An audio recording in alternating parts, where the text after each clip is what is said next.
Баршаңызға қайырлы күн достар. Бүгін сіздермен бірге ең нәзік әрі дәмді узоры супер болып шығатын зебра пирогын дайындаймыз.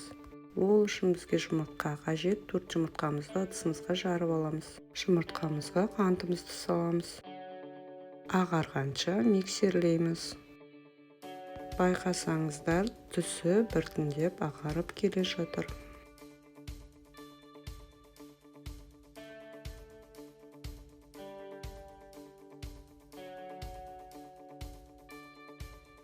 Енді қаймағымызды қосамыз.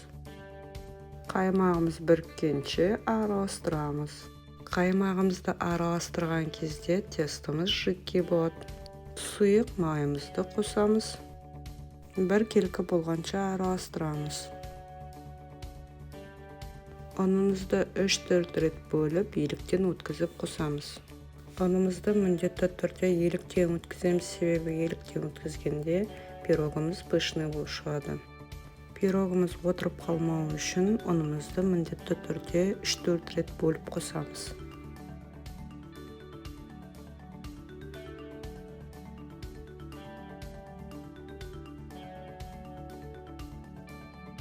Енді ас содасын қосамыз. Араластырамыз. Дайын болған массамызды көзбен 2 ыдысқа теңдей етіп бөлеміз. Бір бөлігіне какаомызды қосып араластырамыз.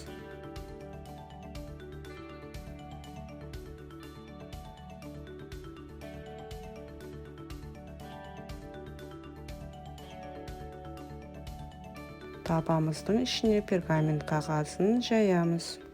Дайын болған тесталарымызды 2 қасықтан кезектестіріп салып шығамыз.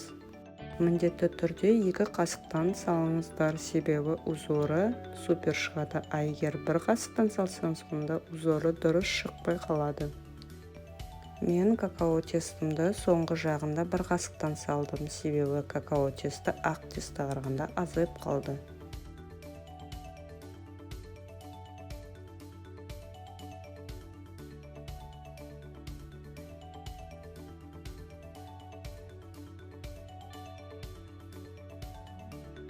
Шпажкамен осындай узорлар жасап шығыңыз. Осылай жасап шығатын болсаңыз, пирогыңыздың үстінде әдемі узорлар пайда болады.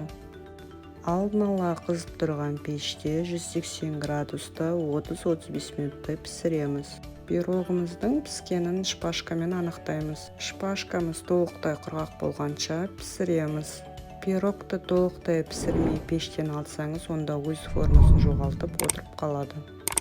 Баршаңызға ас болсын, сіздермен бірге болған Жансая.